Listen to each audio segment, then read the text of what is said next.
Hey everybody, I'm Amy from BodyFit by Amy, and welcome to the Be Where You Are Today podcast, where we connect with fitness and nutrition professionals to help you wherever you are in your journey. Today, we are discussing the evolution of fitness, all the different movements that I have been a part of and that we are seeing in present day. I'm so excited today. I am joined by my good friend and trainer, Natalie Carey. Welcome, Natalie. Hi, thanks for having me, Amy. So Natalie and I worked together a few years ago. We connected. We were working for Tonal. Natalie is a corrective exercise and women's health specialist since 2012. She specializes in finding ways for more bodies to participate in fitness, and we had a lot of great friends and fellow trainers that we worked with at the time, but Natalie and I really connected because I think we have similar philosophies on fitness, on accessibility, on inclusivity, and really just how we talk about fitness. So I'm really excited to be chatting with you today. I think it'll be a really fun discussion. I've been doing this for many years. You've been doing this for many years, and we have certainly been through it, working in gyms, working in the online space, going through the evolution of how things have shifted, how we talk about things, talking about working out, talking about bodies, how we train people, and how we deal with the social media aspect that we are all immersed in now. So I think to get started, we can just talk a little bit about our backgrounds in fitness. I think many people who are listening to the podcast know about my background of the last 20 years working in fitness, but I would love to hear about your background and how you got into fitness.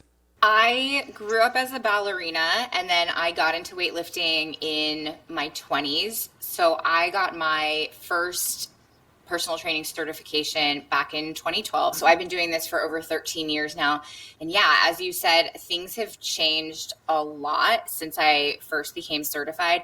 And I knew going into personal training that things would continue to change because we're always getting new science and new information. But I don't think what I was anticipating at the time is all of the trends that we would also have to work around and encounter with clients and on social media. Yeah, just a lot has changed. Like I was thinking about your topic when you brought this up for your podcast. And the thing that really stood out to me was when I first became certified in 2012, all of the certifications that I was encountering were really talking about fitness is for you to have a certain aesthetic. And they were coding it with fitness is for your health, but what they meant by that is if you want to be healthy and you're fat, then that means you need to lose weight. And if you want to be healthy and you're not fat, then you need to be more attractive. And that was the messaging that I grew up with as a kid. And then it's also the messaging that I was like very much embracing as a 20-year-old when I came into this industry. And I think like a very welcome change that has happened more recently is that I'm seeing so many more certifications really recognize that's not an approach that is working for most of the population anymore. It's not an approach that's working for a lot of fitness professionals. And we need to make sure that we are teaching fitness professionals how to be inclusive in their training. We need to recognize that the reality is there's all different body types out there, and there's not just one response to fitness. And so in the last few years, I've been really lucky to encounter so many more of these certifications. And I'm just like, gosh, I wish that was what was the messaging 13 years ago. And we evolve. And I love that you said that. Anybody who's going into really any science profession, we go into a science field knowing that things are going to change. That's why our certifications require continuing education credits. That's because that's the nature of science. Things are going to change. When I first got certified, there was one certification. It was comprehensive, it was overarching, and now we have so many specialties, special populations. But at that time, it was you get certified to be a trainer, and there is one way to do it. This is how we do it.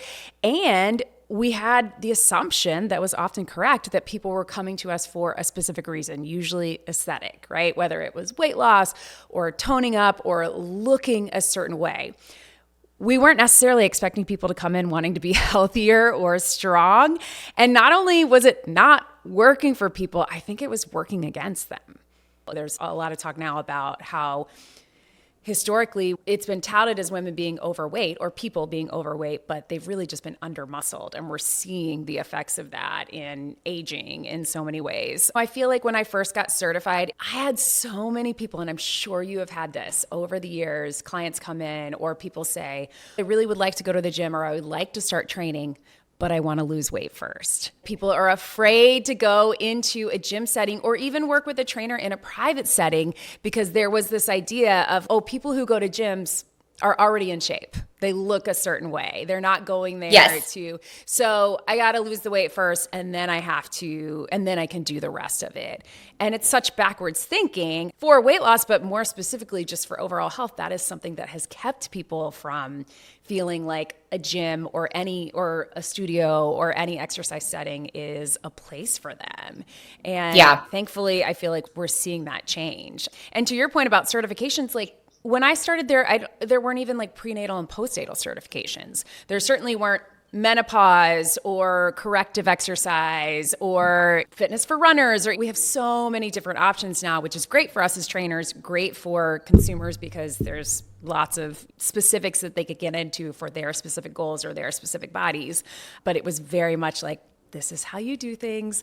This is how you train people. And this is when you tell them to go to a doctor. There was no like in between.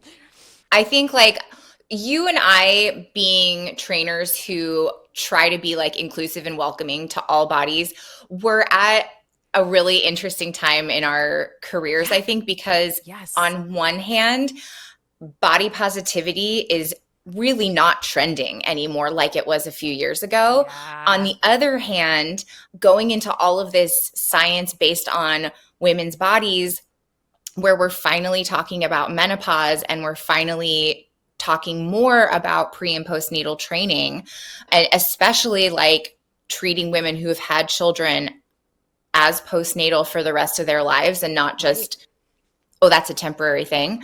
We're seeing so much more of that. So it's on one hand, we're not trending. And on the other hand, finally, we're getting the science that we need. Yeah. It's a very hard place to be, I feel, because there was this evolution of, when you and I started, it was in the early 2000s, mid 2000s, I was having everybody keep a food journal. I was giving nutrition advice because our certifications teach us to stay in scope and not be dietitians, but certainly talking about nutrition broadly. And again, not talking about, I think you and I probably are trainers that always have really promoted like, but see how good you feel. And, you're stronger and you're feeling better and your posture is improved. Like I feel like I've always talked in that way, but certainly just assumed that people would come in, and they often did, for very specific reasons that were about how they looked. And thankfully that's not so much the case anymore. However, I feel like we went on this journey of that. And then there was this huge body positivity movement, which was great in so many ways. It got us talking about things. It got us away from other things. And then a lot of people are saying, but what about our health? But what about these things? What about X, Y, and Z? Now we're back, and we're also living in a time when there's a lot of talk of Ozempic and GLP-1s, and weight loss is back in the spotlight. Yeah. It's so hard. And we did a whole podcast with Vivian, our registered dietitian, about GLP-1s, where she really breaks it down, including a lot of the benefits, a lot of the things that we are seeing in the science. But it is a hard place to be because now we're back to talking about thinness as the goal. And it's hard for us as trainers to be like, okay, how do we balance that with some people who are seeing significant changes for their health with still wanting fitness to be about strength and how we feel and all the other benefits for our body. I'm so glad that you brought up weight loss drugs and GLP-1s, because that's definitely a topic of conversation right now. And I do have a handful of clients that are using weight loss medications. And I'm curious what your experience has been training people on them, because I think the biggest shift for me with my clients is we've gone from them being concerned about them feeling like they're doing all of the quote unquote right things that they should be doing for their health. Like I work a lot with people who are concerned about health markers that are not aesthetic. I'm seeing that my clients are doing all the quote unquote right things, and then they're feeling like they're not seeing their markers of health change. They're not seeing their cholesterol improve. They're not managing their blood pressure easily. And then they're going on these weight loss medications, and they're finally seeing that all these other markers of their health are improving, which is great. I'm happy for them. I believe in body autonomy. Do whatever you want for your body. Yeah. I'm going to support you in it. But I was going to say, the one thing I'm really seeing is we're having to have more conversations about them coming in being exhausted and fatigued and not able to Yes. get through their workouts because they're not eating anything, because they have Yes. such a suppressed appetite that they don't want to eat food. They're like, looking at food sometimes makes them feel nauseous because they are not interested in it at all. And then they're showing up for our sessions and they don't have any fuel in their system to get through our workout. So having to talk to them about that, part of being on these drugs is you still have to be in tune with what your body needs versus what these appetite suppressant signals are sending to your brain, because not eating any food is also not good for you. No. So And that's the biggest thing I've seen, but I'm curious about you.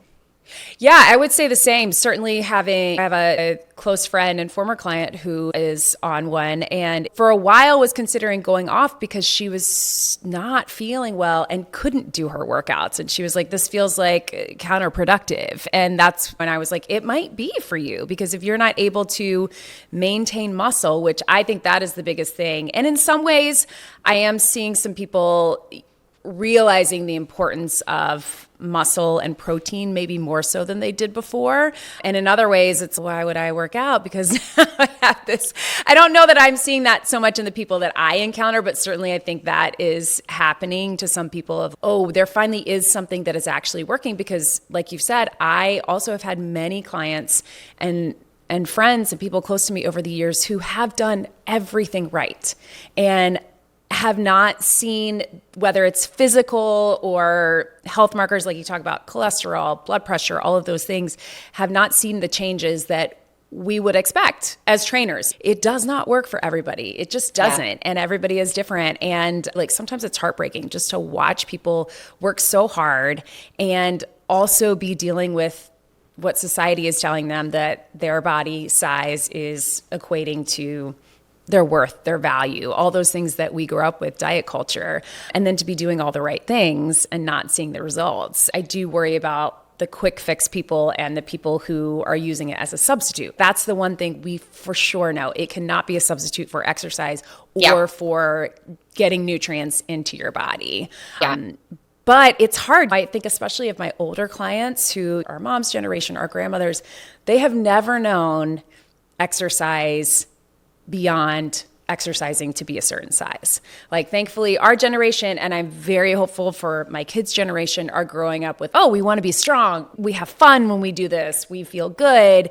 I'm hopeful we can continue that. But I just think of these generations for years, for women especially, it's always been about the size. The thing I've had a really hard time with the weight loss drugs coming in is watching over the last few years all of these people that I have collaborated with and worked with and learned from and looked up to, both in real life and in the online space, people who were also discussing body positivity and weight neutrality.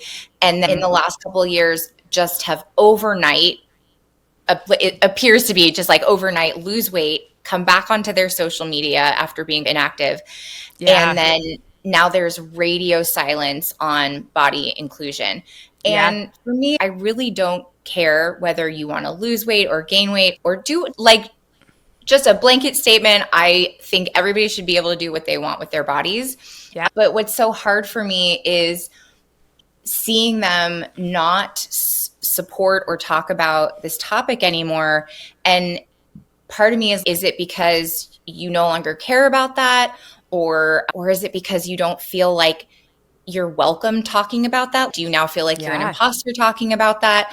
And I just want my peers to know, please don't stop talking about being inclusive in fitness, even if your body has changed, even if you're trying to navigate how you feel about that now. There are so many people watching you as a role model, and they want to hear that you still want to include and welcome all bodies in your fitness space, even if you're maybe feeling a little bit self-conscious about putting that message out there. Please don't go radio silent on caring about including people.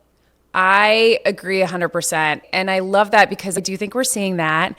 And I so appreciate the people who are very transparent, whether it is someone in fitness or celebrities or people just talking about, yes, this is what I'm doing that's changing my body. And that doesn't change the fact that we still want to be inclusive. We still don't want body size to be the metric on how we judge people. You still need healthy behaviors for your body to feel good beyond just taking a pill. Just really appreciate when people are transparent about it. Not everybody is comfortable with talking about very personal things online, but I think there is that missing piece of all of the sudden, because I know I have had different times in my life, whether it was postpartum for sure, or had a lot of weight gain in college, but I have felt sometimes, I can't really speak to this because I am a person in a smaller body, and a lot of that is genetics, and I am grateful for that, and I'm trying to take care of that. So I know sometimes, I think you and I both can relate to that feeling of, am I allowed to talk about this? Is there going to be backlash from someone who has been through something different than I have, or was born in a different body? Or there's a lot of complexity to it. So I try to give people grace, but I'm with you. If we all agree that body autonomy is what we want, and I think that is, and what I would say for everybody, yes, you can do what you want with your body, but let's all agree to talk about it openly and be welcoming. And I think that brings up another point that I know you and I have both talked about, of like, how, as trainers, how can we be body positivity, welcoming, inclusive, and also support clients who have fat loss or weight loss as their goal. This is something that Vivian, our dietitian, and I talk about all the time in our community of, we would say, yes, we absolutely support you, and we don't want that to be the main goal. So how do we balance that? So I would love to hear from you of how, as a trainer with clients or online, how you try to find that balance of supporting people's goals and body autonomy, but also trying to be supportive of the overall goal of health and strength and things we want people to make the main focus. I think seeing that goal is really common. I have encountered a lot of clients who, during our initial meeting, they'll tell me, I know I'm not supposed to tell you that I want to lose weight, but I do want to lose weight. They know that they're supposed to accept their bodies the way they are, but they want to be smaller. And I appreciate that they admit that and share that with me. So what I do with those clients is I design a fitness program for them that's going to support their goals of losing weight. And I also talk to them about, okay, what are other sustainable habits that would support you in that goal? And then I shut up about it. I don't bring it up. I don't comment on their bodies. If they tell me I lost weight or I'm fitting into this size now, I will say something like, I'm so happy that you're happy, or I know that was a goal of yours, so I'm really happy that you are meeting your goal. I'll also make sure to highlight other achievements that they've made. So I'm not trying to deny that is a goal that they have and that it's a valid goal, but I am also trying to show them that it's not the only thing that matters. It's not the only thing of value that you can get out of fitness. And I'm happy for you. And yes, and. Yes, I love the yes and. I've been trying to make that my 2025 goal for a long time, of just remembering that multiple things can be true. Yes, we can support you in this goal that you have, and I'm still going to give you other markers of, hey, look, you're doing that push-up. We went up in weights. You said your knees feel better. Reminding people of all those other things and things that I have to do for myself too. We all get that way. We all are like, I'm really tired today. Reminding myself what I would tell anybody else. There could be a million reasons that you're feeling one way or the other, and it's going to look different every day, and that's okay. So I think it is hard to remind ourselves the things that we remind our clients of all the time, but I do think it's helpful. I've certainly found over 20-ish years in this industry. Now that I can talk like an old lady trainer. She's going to keep milking that 20 years. I totally am. I know. And it's funny because I feel like as women, we downplay we want to appear younger. And now I'm like, yeah, I've been doing this 20 years. Now I'm like embracing it. I have learned a lot and I'm still learning. And I do think that over 20 years, I've just realized the mindset shift is a big piece of whatever the end goal is, whether it is weight loss or body recomposition or just consistency in workouts, which is a lot of people have that goal, and which is a great one. And I think a lot of that is getting over the idea that exercise is for X, Y, and Z and thinking of it more broadly. But I gave you a hard time about bringing up the 20 years thing, but actually I think it's great that you did because this is something else I've been thinking about recently because I just turned 40 and I am now like, I don't know if you remember this, but when like we were younger trainers, I would go to conferences and speakers would put up photos of old trainers, like basically trainers who were 50 or older and be like, this is our worst nightmare and nobody ever wants to be an old personal trainer. And so they were selling this message that training was a young person's job, that it was not a career that you grew old in. And I feel like that's definitely shifted in the last few years. I'm seeing a lot of the trainers that I work with, they are aging in this career. I am aging in this career. Like up until maybe 7 years ago, I was like, okay, what am I going to do to get out of this career? Because I can't be like a 60-year-old personal trainer. And now I'm like, you know what? I'm going to be a 60-year-old personal trainer. I'm here for the long run. I think that's another thing I've really seen shift in the last decade from fitness industry, going from like making fun of people aging as a personal trainer and treating it like that's not allowed and wisdom is not welcome in the fitness world, to seeing a lot of us being like, no, this is the career that I'm going to retire in. And I'm not treating it as a job out of college. This is what I'm passionate about. And I want to live my whole career getting better and better at this thing. Yes. And also just the knowledge that you gain. I will definitely say there are some very knowledgeable trainers of all ages who do the work to get the education and the training to be able to train others. But the knowledge that you gain just through life experience, whether that is age, whether that is going through a pregnancy, whether that is dealing with symptoms of perimenopause, whether that is having an injury and rehabbing an injury. Like, I feel like there's so much to be said for that experience. I think you and I both could think back and be like, wow, the amount of different types of people that I have trained over the years that I have learned from is amazing. Like, you just gain so much from that. It's crazy to think that training is one of those things that was like a young person's job. Like we always say, you don't want the brain surgeon who's 25. You don't want the pilot who's 21. You want the person with the experience. But I think we're just seeing that shift overall. 15 years ago, nobody was talking about your pelvic floor and pelvic health. Now we won't shut up about our pelvic floors. Now, exactly. Now we're just all about pelvic floors and vaginas. Come on. I know. It's. I remember going on set the first time I was filming something outside of my own stuff for prenatal, postnatal, and I was like, just telling the crew, like, hey, I'm going to say vagina. And now I'm like, I wouldn't think twice about that now because that is part of it. And I think we're seeing the same thing in the perimenopause, menopause world. Like, women were just told this is how it is. And now there's specialty certifications. I have one. And also just lots of people talking about it online. And we are seeing the 50 and 60-year-old trainers who are super strong, and I love seeing that. I fully plan on teaching fitness classes in the retirement community when I'm 95. So I don't know if I'm going to be teaching when I'm 95, but I definitely plan on retiring in this industry. Yes. And there are some days when I'm like re-racking my clients' weights and I'm like, oh my gosh, am I still going to be able to keep lifting this weight in 10 years? And then I realize actually lifting these weights every day for my clients is what's going to allow me to keep doing it as I age. And so I'm dedicated to continuing growing my strength and keeping up my bone density. Yes. Stay here for the long term. Me too. And just be moving. I just want to feel good and move well for life. Okay, so you and I are both trainers that have worked in gyms. You still work in gyms. I still train clients in person.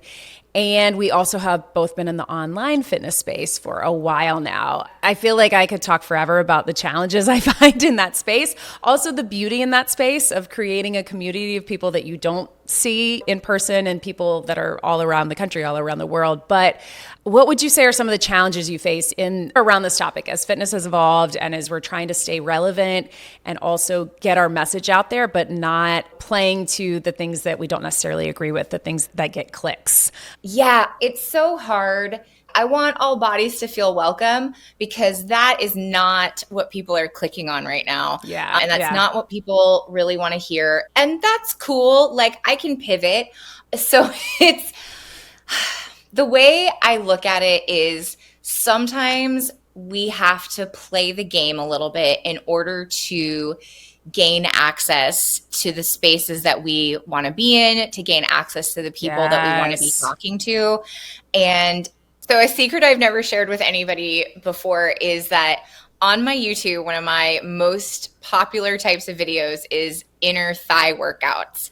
And I was like, I want to play to the algorithm. I want to do what's going to get me subscribers, obviously. But how do I do that in a way that is not making people feel like there's something wrong with them or that I'm just doing what so many fitness professionals have done, which is let's target this problem area. Yeah. However, I know that if people are going to click on an inner thigh workout of mine, that is one way that I can gain access to talking to more people, to sharing my philosophy on fitness. And yeah, I want to play the game a little bit in a way that gives me access to those spaces and those people. So I have continued to do inner thigh workouts on my YouTube, but I try to make sure I'm talking about other reasons why it benefits people to work out your inner thighs that are not aesthetic. Like I talk about hip and knee health, or I talk about how it can help you get up and down off the floor, or I talk about how I want all bodies to feel welcome on my channel and accessing my workouts. Yeah, I'm definitely trying to play the game. And I'm also trying to make sure that it allows me access to the people who might need to hear from me, who I might learn from, and who I would love to connect with. What about you? I would say the same. And it's actually really reassuring to hear you say that, because I think I'm definitely in the same boat. And we certainly have some older videos that have like cardio for fat loss in the title. Again, that do really well. Or I have one where I very specifically tried to make the title clickbaity, and it's called a flat tummy workout. But in the first 2 minutes, I'm going to tell you why you actually just want a strong core and you want to activate your deep core and you want and I acknowledge, it's not what I would normally title a workout, but I know that's what you're in that search bar searching for. So I do think there's a lot of value in that. And again, like, we had a discussion in our company, Kurt, Vivian, our dietitian, on as the new year approaches, do we want to promote weight loss when it's not really something that we talk about as much, or that we want to be the thing that we're known for? And then you look at the statistics of that is what people are looking for. That's typically the number one goal for a lot of people. How do we get them in and then talk about all of these other things? And we have heard it, I'm sure you have too, from clients or people finding you online of, oh, this is so refreshing. Oh, I'm finally thinking about this in a different way. Or once I shifted my mindset on this, I was able to be consistent. So there is such a balance of playing the game. We have this coming up. We're about to start a challenge called Tone in 30, so 30-minute workouts. I have a complicated relationship with the word tone. You might too. It was such a early 2000s term of let's get women lifting weights by talking about toning versus building. And the reality is when you're strengthening your muscles, it's all the same, right? We're strengthening, we're toning, we're building all of the things that we want. There's not a way to tone versus a way to strengthen or build. But I'm going to put that term in. It's a little hard for me, but because I know people are going to respond to that and say, oh, that's what I want. And then I'm going to get them in and hopefully get them lifting heavy and feeling strong and feeling good. And hopefully at some point, the toning is not the goal. The getting strong is the goal. So I totally agree with you on that, but it is so hard because there are times when I think of something and I'm like, oh, you know what would really make this go viral or get a lot of people to click would be if I said this. oh, but I can't. It's just so hard to like Totally. Yeah. maintain that. I get like that ick feeling. Yeah. And so I put quite a lot of thought when I'm titling something or when I'm coming up with keywords or when I'm writing a caption. What is the balance between getting people's attention and also writing something that I feel ethical about doing? Yes. And when you're in the business of selling something, because we are selling personal training, we are selling ourselves as personal trainers. Yeah, you have to find that balance. How am I actually helping people and how am I being ethical? It's hard. And I'm glad that you've brought it up. Yes. And I think the thing is, I feel like there's a sense of when you've built a community online, which you and I both have, of like staying true to those people, of not wanting to we did a focus group around weight loss last January and it did very well. A lot of people came in, a lot of people really responded to it. But some of our existing followers were like, I don't like that we're talking about that now. This is why I like working out with you. So there's a balance of, like being true to who you are and your brand and, what you're hoping to help people with, and also getting those new people in. I just had a conversation with someone where we were talking about a new gym in town here that had some questionable marketing on how they were getting people in, talking about you coming in, getting a better body and things like that.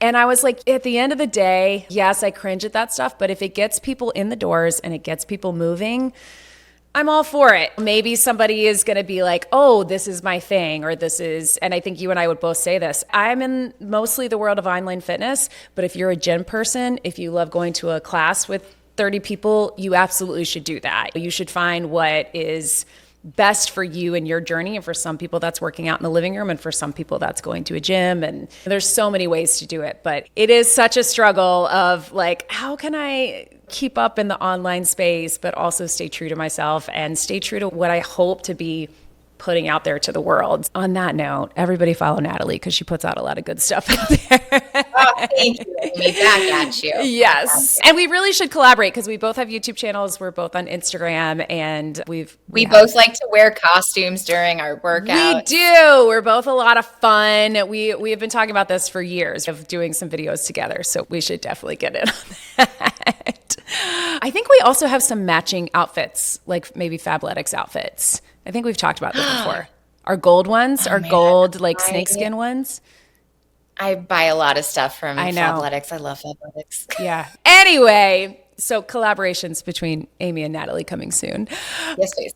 This has been a great conversation. I'm sure you and I could talk for 2 more hours about all of this, but I feel like it's been very helpful for me. Hopefully it's been helpful for other people working in fitness as well as people who just enjoy fitness or are getting into fitness. We always close the podcast with something I call Where Are You Today?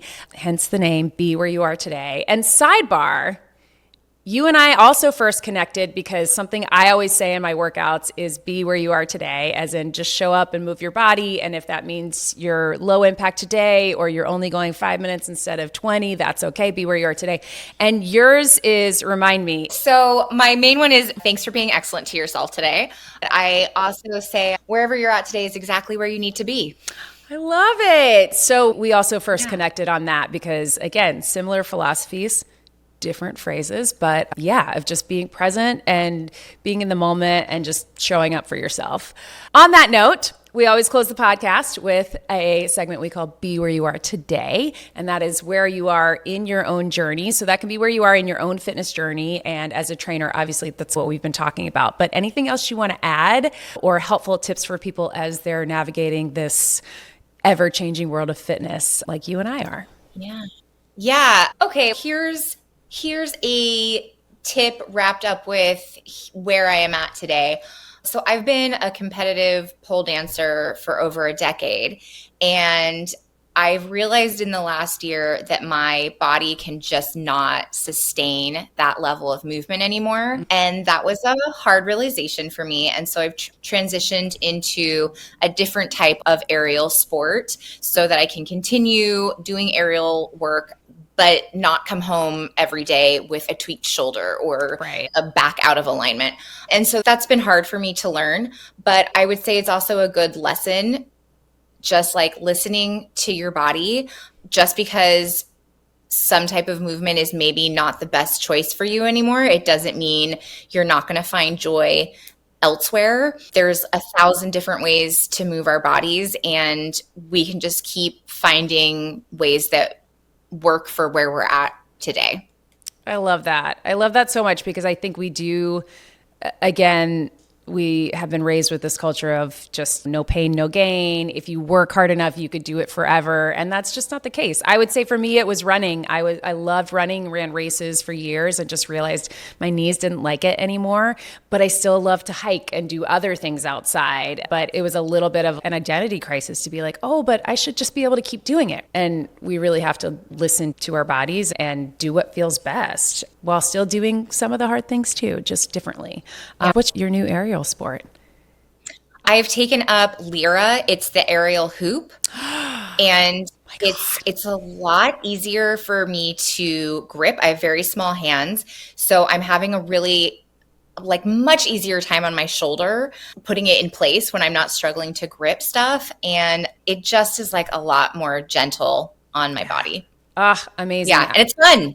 I'm going to be looking for those videos online because I have watched your pole dancing videos for years and it is incredible. So strong, so fun to watch. But now I'm going to be looking for that. Oh, excellent. And we're going to put all of this in the description and in the notes, but where can people find you if they're looking for you or your videos or your programs?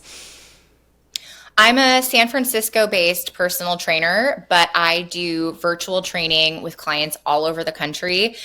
So we figure out what you've got available to you, and we make a workout program based around what you've got in your home.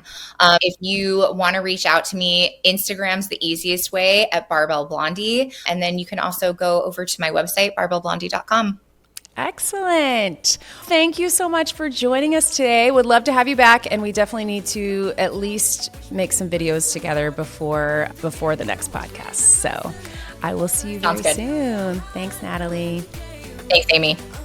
And thank you so much for joining us today. Please leave us any feedback in the comments. And just a reminder that you can listen to this and all of my other podcasts on my YouTube channel, as well as anywhere that you get your podcast. I'm Amy, reminding you to show up, keep moving, and be where you are today.